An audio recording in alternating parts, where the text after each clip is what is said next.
मित्रांनो, माझं नाव आहे राज्यवर्धन शेगुकार। आज आपण पाहणार आहोत ड्रिलिंग मशीनविषयी माहिती। ड्रिलिंग ऑपरेशन्स करत असताना आपल्याला ड्रिल मशीनची आवश्यकता असते।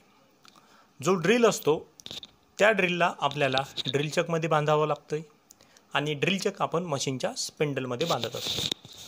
तर ड्रिलिंग ऑपरेशन्स करत असताना आपल्याला ड्रिल मशीनची आवश्यकता असते व ड्रिलिंग करत असताना ड्रिल मशीनच्या द्वारे आपण ड्रिलिंग ऑपरेशन्स हे सहजरित्या पूर्ण करत असतो।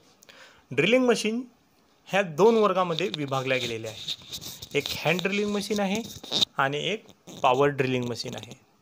हे दोन प्रकारे विभागल्या गेलेले आहेत, हँड ड्रिलिंग मशीन आणि पॉवर ड्रिलिंग मशीन। तर आपण पहिल्यांदा पाहूया एक नंबरला hand drilling machine. Hand drilling मशीनला हाताच्या द्वारे फिरवून आपल्याला ड्रिल होल करावं लागते। हँड ड्रिलिंग मशीन हे आकाराने लहान असतात व त्या हाताच्या द्वारे चालवावं लागतात, म्हणजे हाताच्या द्वारे आपल्याला त्याच्यावरती स्पीड आणि फीड द्यावी लागते, म्हणून याला हँड ड्रिलिंग मशीन असं म्हटले जाते। त्यानंतर हँड ड्रिलिंग मशीनमध्ये सुद्धा टाइप्स पडतात। आता हँड ड्रिलिंग मशीन हे साधारण 6 mm पर्यंत ड्रिल होल करते, बरोबर आहे। या हँड ड्रिलिंग मशीनमध्ये 2 गिअर लावलेले असतात, बिवेल गिअर। एक स्पिंडल लावलेला असतो, त्या स्पिंडलला चक अटॅच असतो व हाताच्या द्वारे आपल्याला यावरती शक्ती द्यावी लागते हाताच्या साहाय्याने। आणि हँड ड्रिलिंग मशीन साधारण हे 6 mm पर्यंत ड्रिल होल करू शकते। त्यानंतर ब्रिस्ट ड्रिलिंग मशीन हा सुद्धा हँड ड्रिलिंग मशीनचाच एक भाग आहे, म्हणजे टाइप्स आहे। ब्रिस्ट ड्रिलिंग मशीन यामध्ये एक ब्रिस्ट लावलेला असतो। हे drill machine hand drilling machine सारखीच असते, फरक फक्त एवढा असतो की या ब्रिस्टला आपल्याला छातीच्या द्वारे आपल्याला पुश करावं लागते, जेणेकरून फीड जास्त देण्यासाठी, म्हणजे अतिरिक्त त्याच्यावरती भार देण्यासाठी आपण छातीच्या द्वारे त्या ब्रिस्टला आपण पुश करतो, म्हणून याला ब्रिस्ट ड्रिलिंग मशीन असे म्हणतात। ब्रिस्ट ड्रिलिंग मशीन साधारण 12 mm पर्यंतचे ड्रिल होल तो करू शकतो। त्यानंतर पाहणार आहोत आपण रॅचेट बेस ड्रिलिंग मशीन। आता रॅचेट बेस ड्रिलिंग मशीनचा वापर जिथे हँड ड्रिलिंग मशीन किंवा ब्रिस्ट ड्रिलिंग मशीन जिथं वापरता येत नसेल किंवा काम करू शकत नसेल, तर अशा वेळेस आपण रॅचेट बेस ड्रिलिंग मशीनचा वापर करत असतो। रॅचेट बेस ड्रिलिंग मशीनमध्ये एक रॅचेट लावलेला असतो, त्याला हँडल अटॅच असते। त्या रॅचेटला आपल्याला त्या रॅचेट ड्रिलिंग मशीनमध्ये जो ड्रिल वापरला जातो तो ड्रिलचा जो शँक राहतो तो स्क्वेअर असतो, बरोबर आहे। स्क्वेअरच लागतो याच्यामध्ये, अन्यथा टेपर शँक लागत नाही किंवा स्ट्रेट शँकसुद्धा लागत नाही। तर याच्यामध्ये स्क्वेअर शँकवाले ड्रिल वापरले जातात। या रॅचेटला आपल्याला क्लॉकवाईज फिरवावं लागतो। जेव्हा तुम्ही क्लॉकवाईज फिरवसाल घड्याळाच्या सरळ दिशेने, तर तो रॅचेट जेव्हा फिरेल त्याच्यासोबत तुमचा ड्रिलसुद्धा फिरेल आणि ड्रिल फिरल्यानंतर तुमचं ड्रिल इझिली होईल। पण ड्रिल फिरत असताना ड्रिलचा जो वेग राहतो हा खूप कमी असतो आणि या रॅचेट बेस ड्रिलिंग मशीनला जवळपास 9 ते 20 mm पर्यंतचे ड्रिल होल तो करू शकतो। रॅचेटला फिरवल्याच्या नंतर आपल्याला अँटी क्लॉकवाईजसुद्धा फिरवावा लागतो, म्हणजे त्या हँडलला आपल्याला मागे आणण्यासाठी, रॅचेट बेसला मागे आणण्यासाठी आपल्याला अँटी क्लॉक फिरवावा लागतो। पण अँटी क्लॉक फिरत असताना तो ड्रिल फिरत नाही, ड्रिल तिथंच थांबून राहतो। जेव्हा तो क्लॉकवाईज फिरेल तेव्हाच ड्रिल सोबत त्याच्या फिरतो। हे झाली रॅचेट बेस ड्रिलिंग मशीन। 3 प्रकार आहे त्याच्यामध्ये, हँड ड्रिलिंग मशीन आणि ब्रिस्ट ड्रिलिंग मशीन आणि रॅचेट बेस ड्रिलिंग मशीन, हे हँड ड्रिलिंगचेच प्रकार आहेत। त्यानंतर पाहणार आहोत आपण पॉवर ड्रिलिंग मशीन। आता ह्या ज्या पॉवर ड्रिलिंग मशीन आहेत ह्या इलेक्ट्रिक पॉवरच्या द्वारे चालवल्या जातात, म्हणून याला पॉवर ड्रिलिंग मशीन असे म्हणतात। आता पॉवर ड्रिलिंग मशीनमध्ये सुद्धा टाइप्स पडतात। ते आता पहिला टाइप्स आहे पोर्टेबल इलेक्ट्रिक ड्रिलिंग मशीन।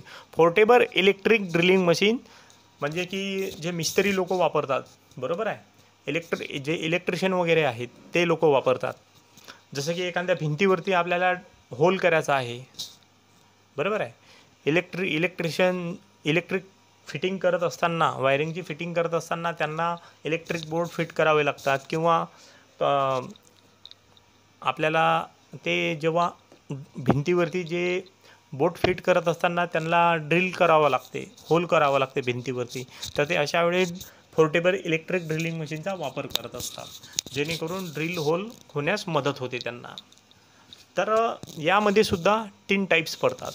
एक लाईट ड्युटी, जे की 9 mm पर्यंतचे ड्रिल होल करू शकते.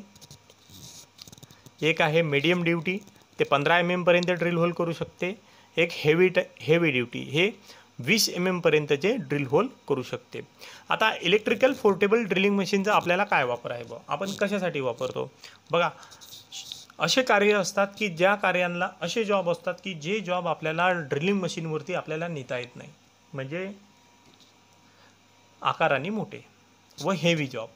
मग अशा वेळी ड्रिलिंग मशीनवरती आपल्याला त्याच्यावरती जर ड्रिल करायचं असेल तर ड्रिलिंग मशीनवर बसत नाही, तर मग काय करावं लागेल, मग आपल्याला अशा वेळेस पोर्टेबल इलेक्ट्रिक ड्रिलिंग मशीनचा आपल्याला तिथं वापर करावा लागते, जेणेकरून त्या कार्यापर्यंत आपल्याला त्या ड्रिल होल आपण ड्रिल ते नेऊ शकतो, ड्रिल मशीन त्या कार्यापर्यंत, आणि इझिली ते ड्रिल होल आपण करू शकतो.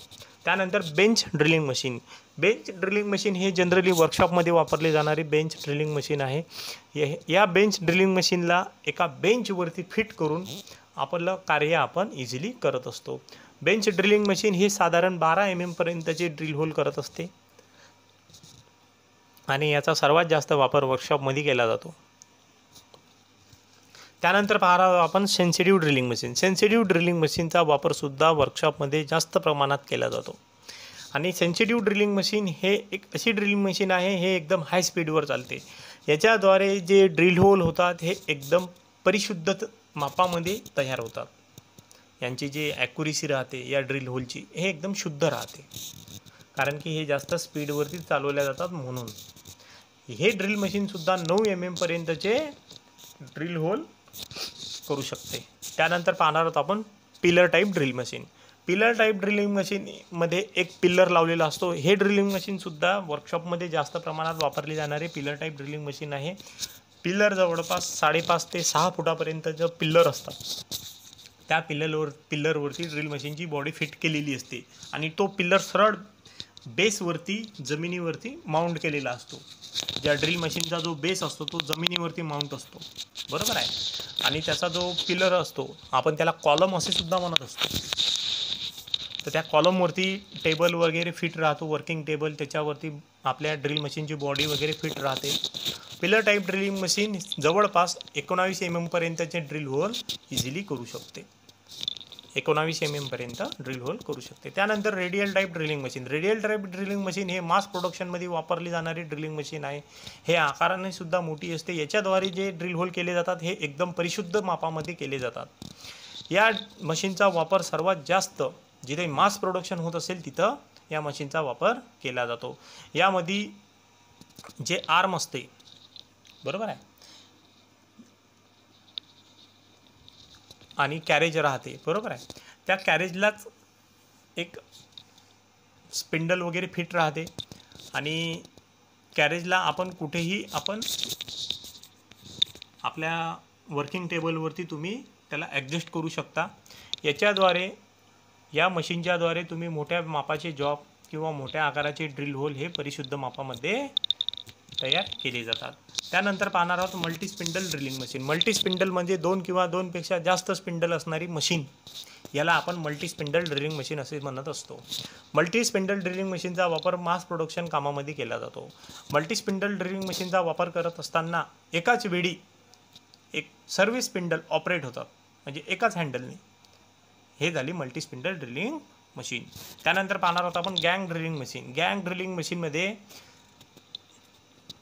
यामध्ये सुद्धा 2 किंवा 2 पेक्षा जास्त स्पिंडलची व्यवस्था केलेली असते, आणि या मशीनचा वापर सुद्धा मास प्रोडक्शन कामामध्ये होत असतो. फरक फक्त एवढा असतो की प्रत्येक स्पिंडलला स्वतंत्र एक हँडल लावलेलं असते, म्हणजे स्वतंत्र हे ऑपरेट होत असते. त्यानंतर पाहणार आहोत आपण common type drilling machine operation. Common drilling machine operation. Drilling मशीनच्या सहाय्याने तुम्ही कुठले कुठले ऑपरेशन करू शकता.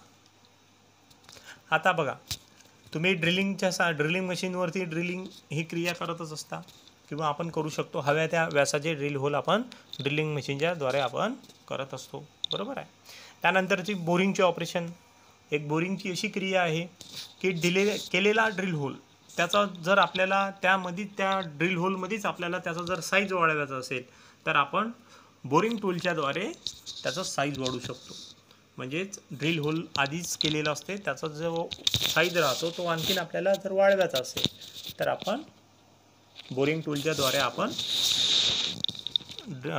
बोरिंगचं ऑपरेशन करू शकतो. त्यानंतर काउंटर बोरिंग. काउंटर बोरिंग जी अशी क्रिया आहे की ज्यामध्ये एक ड्रिल होल केलेला असतो ऑलरेडीच आणि त्या ड्रिल होलमध्ये जर तुम्हाला बोल्ट वगैरे फिट करायचा असेल तर बोल्टचा जो हेड असतो त्या हेडला बाहेर राहणार नाही, पृष्ठभागाच्या बाहेर राहणार नाही.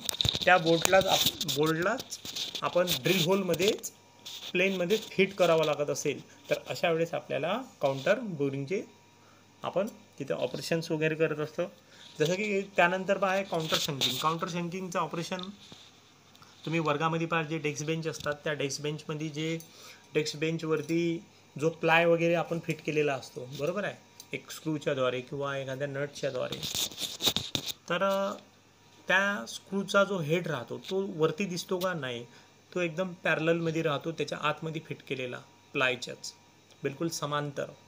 तर अशा वेळेस आपल्याला काउंटर शंकिंगची क्रिया करावी लागते जेणेकरून त्याचा जो हेड आहे तो एकदम पॅरलल त्या पृष्ठभागामध्ये येईल म्हणून हे काउंटर शंकिंगची क्रिया केली जाते.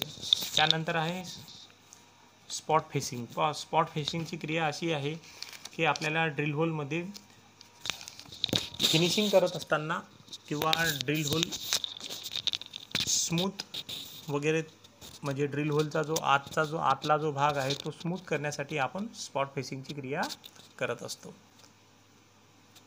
आणि जे कास्टिंग केलेले जे जॉब असतात त्यावरती हे स्पॉट फेसिंगची क्रिया आपल्याला करावी लागते.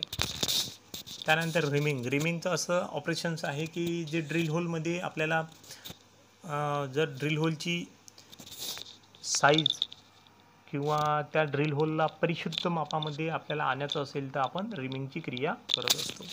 त्यानंतर टॅपिंग. ड्रिल होलमध्ये आपल्याला टॅपिंगसुद्धा करावी लागत असते आवश्यकतेनुसार. तर टॅपच्याद्वारे आपण त्याच्यात इंटरनल थ्रेडिंग वगैरे करत असतो. हे झाले ड्रिलिंग कॉमन ऑपरेशन्स.